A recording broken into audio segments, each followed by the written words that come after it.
You're listening to the Mind Over Murder podcast. My name is Bill Thomas. I'm a writer, consulting producer, and now podcaster. I am now trying to use my experience as the brother of a murder victim to help other victims of violent crime. I'm working on a book on the unsolved Colonial Parkway Murders, and I'm the co-administrator of the Colonial Parkway Murders Facebook group, together with Kristin Dilley. My name is Kristin Dilley. I'm a writer, a researcher, a teacher, and a victims advocate, as well as the social media manager and co-administrator for the Colonial Parkway Murders Facebook page with my partner in crime, Bill Thomas. Welcome to Mind Over Murder. I'm Kristin Dilley. And I'm Bill Thomas. And we're joined again today by profilers Jim Fitzgerald and Dr. Ray Carr, here to answer some listener questions about profiling and the Colonial Parkway Murders. Fitz and Ray, thanks for joining us again. So one of the biggest questions that everybody seems to be asking right at the moment is whether or not Wilmer had an accomplice. And Fitz, you said that it tends to be very rare for, I really like your term apex predator, so I'm going to use that for a little bit. You said it's pretty rare for an apex predator to have an accomplice. However, and this is a listener question, by the way, from our listener David, who asks us many questions many times during the day. He would ask me... Hi, David. Hi, David. Check us out on Cold Red. We'll answer your questions, too. Hey, Dave. David wants to know, hypothetically, if there was an accomplice in these cases, how would their behavior have changed during all these years? Would accomplice behavior have changed since the death of Alan Wade Wilmer Sr.? It's a big hypothetical. It really is. It really is. Look, if you want an answer to a question like that, and Jim, you might remember this case. It was from up in Toronto. The Bernardo Colca, I think her name was Colca. It was a husband and wife team. I know who you're talking about. Yeah, and look at the behavior. Has it changed with her? He actually used her to come in and get involved in that. And the first victim was actually her sister. And then he would use her to groom others to do that. But to give David a fair response to that question, it's rather difficult to be able to pinpoint how someone's behavior would change hypothetically, because there's too many factors that would be present or not present that would have an effect on that behavior, to me. And what I would always say is, if the evidence shows that there's more than one offender to a crime, then you go with it. Otherwise, you go with the percentages and assume it's not. It's only one person. But then if you would say then, as profilers writing a report, you'd word it in a certain way. If there was a second offender, that would be the beta male. The alpha male in this case will be Wilmer, because we obviously know he's done other murders. I guess we don't know for a fact he's done them on his own, but there's no evidence pointing otherwise. Certainly with this architect woman and her boyfriend back in the day, there was only one person at the scene of the car. And I'm sure there's other information coming out with just indicating a lone offender. But invariably, when there are more than one offender, it's an alpha male and a beta male, and there's one in charge, and maybe a woman. It's very rare, but yeah, there is that Canadian case. In fact, we're going to have Greg McCrary on Cold Red in a few weeks. He played a big role in that case, helping the Canadian authorities put the profile together. And so it's the rarest of the rare, but every once in a while you'll find someone bringing in a partner or a colleague of some sort. But I don't see it in this case. And until evidence goes otherwise, I think we can rest assured that Wilmer was a lone wolf, as they like to say. Here's another one from Carla. Carla asks, haven't I heard on an episode of Criminal Minds that a sociopath can pass a polygraph? Depends who the polygrapher is. Okay. Some polygraphers are not very good and others are very good. I don't know that to be true. And I think if you'd asked any polygrapher, they would tell you it's not. Yeah, and the best part of a polygraph is the pre-test interview and the post-test interview. And we don't have to get into the weeds on that. Neither of us is a polygrapher here. I don't think you are, Ray, unless you kept it from me. No, I'm not. I haven't. Because I lie to you. There are some things I hide from you, but that's not one of them. Because I lie to you all the time and you don't pick up on it. Kidding. Can you tell these two guys have been friends for years and they're working together? That's terrible. Anyway. Those listeners, that's terrible, Jim. Anyway, I feel like a wife. I was just lying now. I feel like a wife.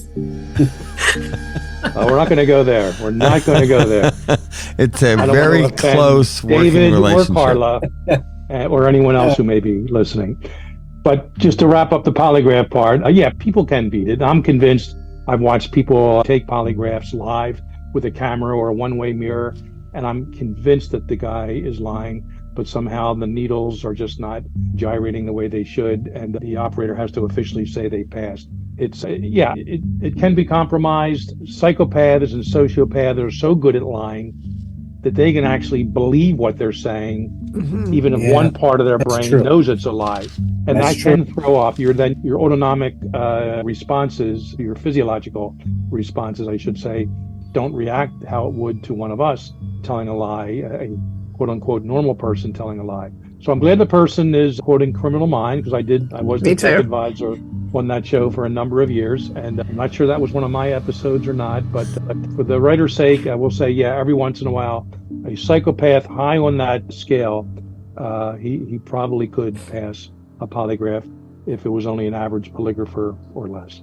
One of the reasons that we asked is that it has come out that Alan Wade Wilmer Sr. was polygraphed in this examination, and he did pass that polygraph. And as a result of that pass, he was allowed to continue on with his life. And as a result of that, Teresa Howell was murdered in 1989 after he passed that polygraph and was taken off the FBI's radar. So that's why we're asking about polygraphs. We know that to be true. We know that to be true. That is factually That is accurate. true, yeah. He was given a polygraph by a gentleman, I'll leave his name out of this conversation, who was considered one of the top polygraphers at the FBI. He did all the spy cases.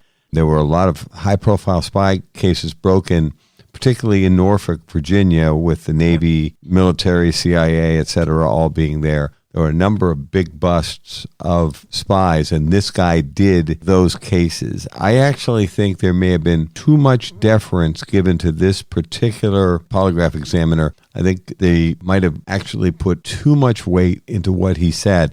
The SAC, Irv Wells, the special agent in charge of that Norfolk office, who passed away a couple of years ago, and he spoke to me about this story directly. And my father told me this same story in 1988 when it happened, because my dad was in constant contact with the investigators in Kathy and Becky's murder. And then as the Colonial Parkway murders continued, they spoke to my dad regularly. The polygraph story did happen, and they did let Wilmer go. And they had Wilmer and a second man, unnamed to us, both given polygraph exams, and they were both permitted to go on their way. And Alan Wade Wilmer Sr. went right back to killing people. He killed, confirmed now, Teresa Howell the next year. Yeah. He would have been polygraphed in mid-1988, and by June 1989, he's back to murdering people. Now you know why polygraph is not admissible in courts as evidence. You can get false positives, you can get false negatives. And it's a great tool if used right. And I don't know everything that you say here, and I'm not denying your version of the story, Bill. I'm sure that's what it is. But let me ask you this. You mentioned that two guys were polygraphed. Correct. Was there any alleged linkage between Wilmer and this other person? We're not sure who the second person was. Sometimes they've mentioned his brother as a potential suspect, although he's not been arrested or anything like that. He's not been named, but that suspicion exists. Could have been his brother. That is not specified in the versions of the story that we've been told. Irv Wells, who confirmed the story that my father had told me back in 1988, he quoted himself and said there was a lot of concern because they thought they'd identified the Colonial Parkway killer, as they called him. And then they were really disappointed, obviously, with the polygraph test results. Wells said to the examiner, "You better effing be right," because they were rock solid and some very highly regarded and experienced case agents, including people that my father knew, and we certainly knew their names at my family's dining room table because my father would say, "I spoke to Agent so-and-so today," in his beautiful voice. And my dad and I had an agreement. Whenever he spoke to the FBI, he would call me, or we'd find a quiet corner of the house so as to not upset my mother, and he would tell me what the agents had told him in the latest conversation. One of the things that we're struggling with is the fact that so many highly respected case agents who worked this case for years were certain they had the right guy, and then they got overturned or outvoted, or I don't know how it works, but they put these guys aside. And actually, those agents were right. Wilmer was the guy.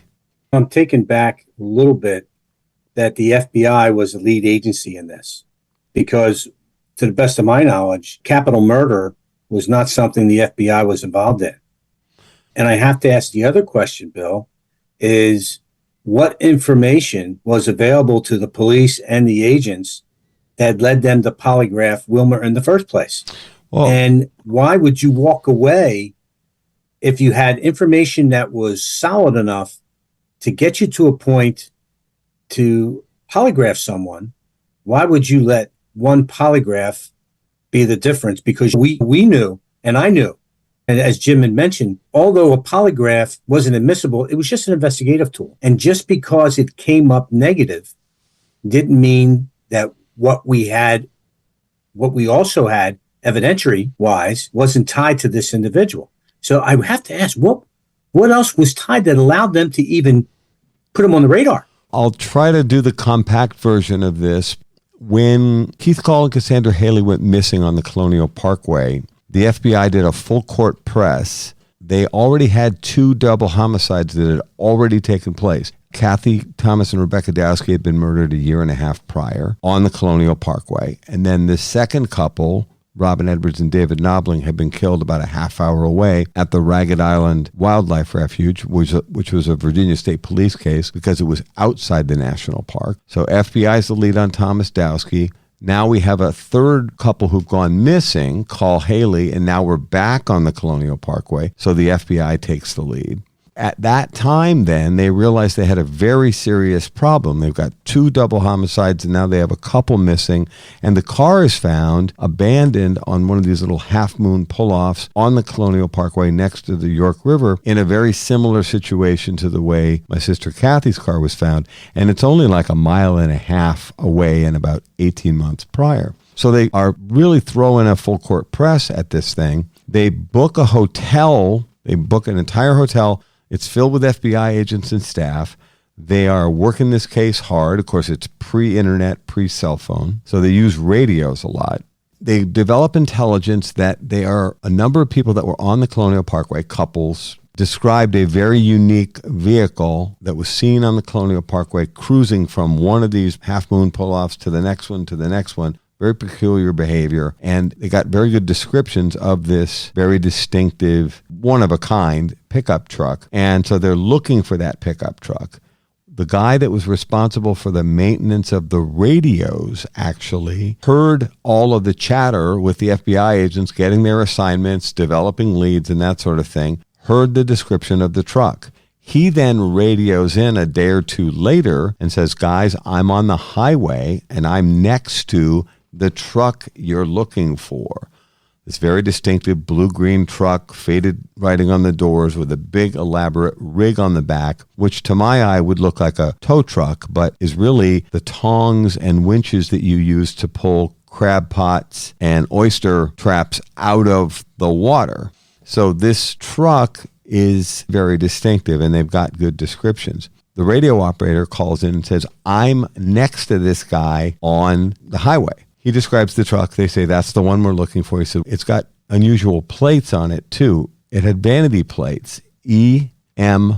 Raw, Edam Raw, which, of course, is an off-color expression, as well as an oystering joke. So now they have a plate. And a couple days later, so now we're into 4 days after Keith Call and Cassandra Hailey have gone missing on the Colonial Parkway, 2 FBI agents roll up on this guy in his driveway up in Lancaster, Virginia, on the northern neck of Virginia, up on the Rappahannock River. The 2 agents are immediately suspicious because this guy is in his dirt driveway using solvent and water to clean out his truck and repainting some of the interior of the truck as well as the bed of the truck. And this is a beater work truck. This isn't some fancy rig. They regard this as very suspicious behavior. They ask the man questions. They go back to their command center and discuss it with the team. They get a search warrant. They go back to the guy's house, which he shares with his brother. A small house that's been described as a trailer or a small house, modest place, but compact. They have a search warrant. They find the things they're looking for, which include guns, handcuffs, and handcuffs could be important because they believe handcuffs were used in Kathy and Becky's murder a year and a half prior, and an extensive collection of pornography. So at this point, this guy's checking a lot of boxes, and they've been looking for watermen since 86 when Kathy and Becky were murdered because of the use of rope, knives, and diesel fuel in that murder, not to mention handcuffs. After they serve the search warrant, they are thinking, and Irv Wells tells us this, it's also in the book on the Colonial Parkway by Blaine Pardoe and his daughter Victoria Hester, A Special Kind of Evil. This whole story is described. So they are absolutely convinced they found the Colonial Parkway killer. They bring him in for the polygraph examination that we talked about. And in the story, they say they, but they don't specify who they are. But we know one of them is Alan Wade Wilmer Sr. We're not sure who the second man is. But the polygraph examiner says they didn't do it and they don't know anything about it. And that's when the SAC, Irv Wells, responds, you better effing be right, because they were so certain it was the right guy. We're hearing rumors from inside the investigation now there may have been a second polygraph examination and the results were inconclusive. We don't know that for a fact. But regardless, as we understand it, they let these guys walk. What I'm struggling with as the brother of a murder victim is, how in the world did the two investigators who've been handling this case for the last 15 years, we had one guy handling the case for 5 years, and another agent's been handling the case for a decade, and they were supposed to review all of the case materials over this 15-year period. I understand that DNA and other forensic options were not available to us in '88, but they sure are available to us now. And somehow there was a disconnect, it appears, between the case agents from back in the 80s and the case agents now. You're listening to Mind Over Murder. We'll be right back after this word from our sponsors. We're back here at Mind Over Murder. Now, as I understand it from our current case agent, in 2020, I believe it is, fall 2020, they had a meeting and she briefed 3 longtime case agents, now retired, on the status of the case. And after a 2+ hour briefing, one of the 3 agents who was there, I knew 2 of their names from my father. One of the 3 of them says, that's all well and good, but I still like my guy. Our current agent responds, who's your guy? And he says, Alan Wade Wilmer Sr. He was a waterman up on the Northern Neck. He also said, it may be a moot point because he died a couple of years ago. This is 2020, and Wilmer had died in December 2017. Here it is all these years later, and he says, that's all well and good, but I still like my guy, Alan Wade Wilmer Sr. One of those heartbreaking situations where I feel like the agents were so close, and then a polygraph examination seemed to push aside all the other evidence they had. Here's the thing, Bill. I find that very interesting. Before the polygraph, there's a search warrant. And the bar in the federal system, in order to get a search warrant, I'm over my career, probably was the affiant in anywhere between 75 and 100 search warrants. The amount of information that needs to be there in order to get into someone's home to search it is pretty extensive. Mm-hmm. So I'm thinking that there's quite a bit of information that this agent had that he felt very comfortable with no matter what. Because look at it this way. How many times, and Jim can attest to this, how many times have we locked somebody up after we've searched their place and said, hey, did you do this? Doesn't matter what the crime is. And they say, I don't know anything about it. Yet we know, based upon the evidence, that this guy is the guy that did this. Right. Based upon all the other evidence. So I find it hard to believe that just because he passed a polygraph, that they said, hey, to heck with, this is not him. I find that hard to swallow, because I know that in the cases that I worked, in the cases that I supervised with other people, that would never, ever happen. We would never dismiss something like that when there was other pointers that were looking at this case. If that happened, I'm very disappointed. If that happened, I'm extremely disappointed, because that should have never happened. Not with our agency, not with any agency for that matter. That should have never happened. Couldn't say it better than Ray. We find ourselves baffled. We can only tell you what we've been told. This so-called driveway story, as I refer to it, because of the 2 agents going up and meeting with this man and questioning him, and then the search warrant and the polygraph. This has come to us from multiple sources, including the SAC, who was in charge of the the Kathy Thomas, Rebecca Dowski investigation, as well as the disappearance of Keith Call and Cassandra Hailey a year and a half later. And he said to me, this is Irv Wells now, that the failure to solve the Colonial Parkway murders was the biggest disappointment, and I could tell it was a profound disappointment in a pretty stellar 30-year career with the FBI. Agent Wells passed away 2 years ago now, 2022, if I'm not mistaken. I had 3 to 4 hours with him on 2 different occasions when we were filming our Lover's Lane Murders television series. He and I spent hours together, and I didn't have to set up cameras and lights and all that stuff, so we had a lot of time to talk. And he told me this story again. I definitely get what you're saying, Ray, but that's what we're told happened. Somehow there was a disconnect that those case agents in the early stages who were really good, very well-respected case agents, somehow that information wasn't passed forward somehow.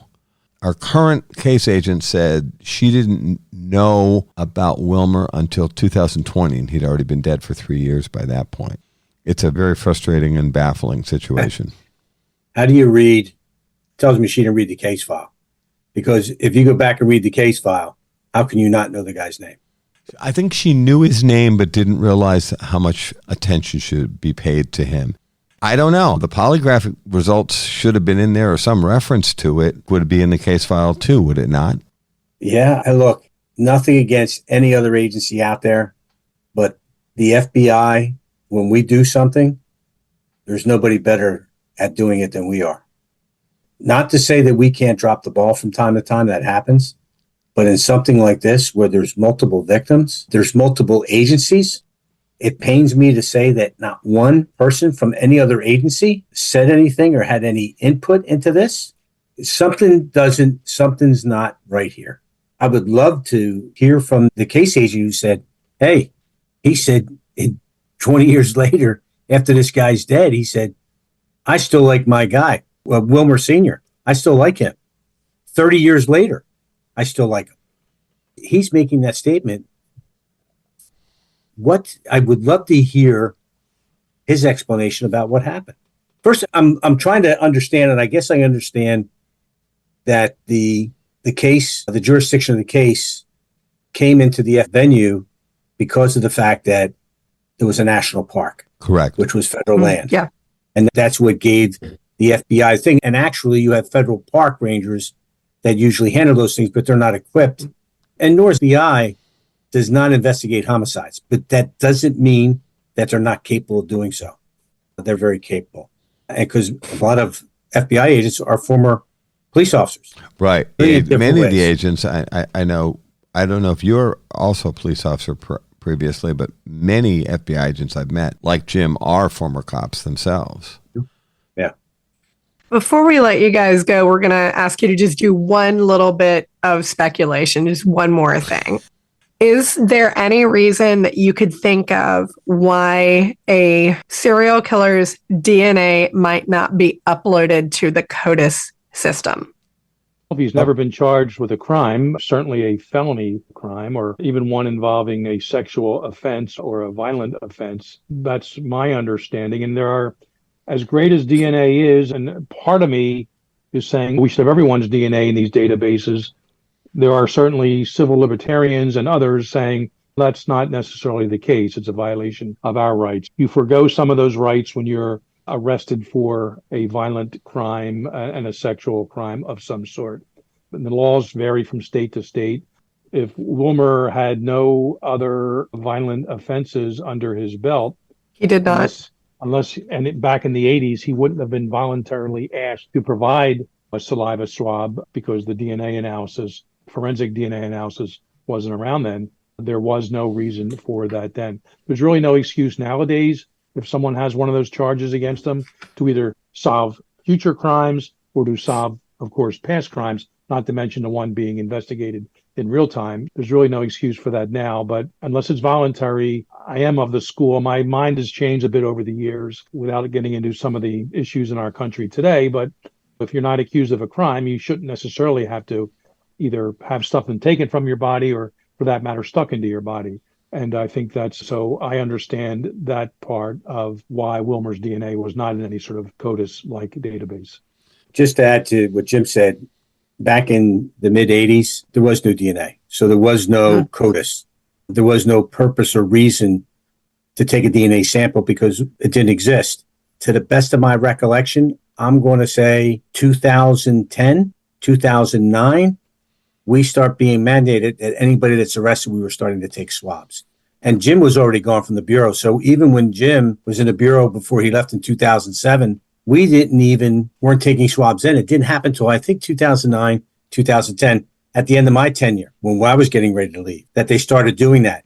CODIS existed then, but it was only some people where they were forced to by search warrant. In order to take someone's DNA, I had to obtain a search warrant in order to get that DNA, in order to get hair samples. It wasn't readily done.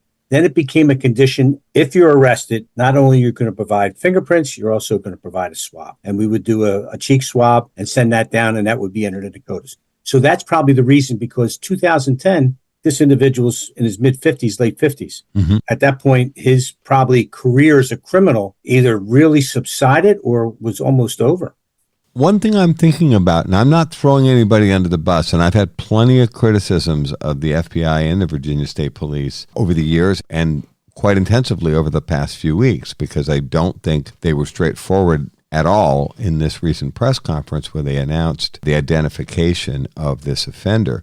But putting that aside for a second, I do think that all of us have to work together to find a workaround. In a situation like this, I think an offender like Wilmer's DNA, post-mortem, and the man's dead, he's a confirmed serial killer. He's killed at least 3 people in 2 separate incidents, so he meets the FBI criteria, as we understand it, for what is a serial killer. I think in a situation like this, we have to figure out legally a way that we can put offenders like this into CODIS, because I think it would help us solve a lot of unsolved cases and provide answers for a lot of families like mine that are looking for answers. I'm not trying to stomp all over anybody's rights, but I feel like a lot of your rights die with you. And I think we have to find a way. We've heard about other offenders like this that are known serial killers, but were not actually charged with a crime prior to their deaths. I think post-mortem, we should find a way to put those offenders into CODIS. Don't have a legal background here, so I don't know what the legality of that is, but I would concur that once you're passed, and if you're found to be guilty of something after you're gone, that I think it's perfectly acceptable ethically to submit that to a database to check it against other DNA samples of unsolved crimes. But again, I don't know what the legality of that is, but from an ethical standpoint, I think it's perfectly acceptable to me. Jim? I guess the rights of a dead person can be violated, can be constitutionally stepped on, violated. But I think if there's some sort of reasonable suspicion of some sort of violent activity on that person's part, and we certainly have it here, that his DNA should be no ands if or buts put into CODIS and searched against any other act of murder and sex crime across the nation. To me, there's no ands if or buts about that. So hopefully someone down the line, I'm not sure if his estate or his family has an attorney presenting the deceased, Mr. Wilmer. He's not going to be defamed. I guess you can defame a dead person. We'll have our lawyers tell us about that. But I'd be happy to defame him. I won't tonight, but I might in the near future. But no one's if it's not a match, it's not a match. No, and I would never defame. If it is a match, the man. That's not defamation. Right. That's the science linking up a crime scene to a specific offender, and that's not defamation. Only has to be untrue. No, I'm only sticking with the true part. But look, if they figure out if Alan Wade Wilmer Sr. is responsible for the murder of Kathy Thomas and Rebecca Dowski, I probably won't cotton much to saying great things about him. At the same time, we know for certain he's linked via DNA to the murder of 3 people and circumstantially to the disappearance of Keith Call and Cassandra Hailey. I am hoping and praying that there will be further cases in the Colonial Parkway murders and elsewhere that will be linked to this man, because I feel like there's a lot of families out there waiting for answers. we can provide answers if the FBI and Virginia State Police can put a case together against this man, even though he is deceased. I would say, in all fairness, this has just come to light in the last couple of weeks. Yes. And I think I think everybody needs to give the FBI and the Virginia State Police the opportunity to do their job and not prejudge them before they're able to do what they do. Having worked with both of them, they're both outstanding. Work for one, work with the other. They're both outstanding institutions. And I would say give them the opportunity to do their job. And if they don't do their job, then smack them around a little bit. But I think once you give them that opportunity, I think they're going to do it. It's good advice, Ray, and I appreciate it. And you probably also talked me off a cliff. Yeah, actually, honestly, Ray, I think you just did. This is good. Gentlemen, I feel like I just got to take a profiling masterclass. Thank you so much for joining us today and going through everything. We have a ton more, of course, but we don't want to keep you any longer. Thank you so very much. We really appreciate you taking the time. You're welcome. Thanks for having me. Check us out on Cold Red, folks. Absolutely. Where this came from. That is going to do it for this episode of Mind Over Murder. Thank you so much for listening. We'll see you next time.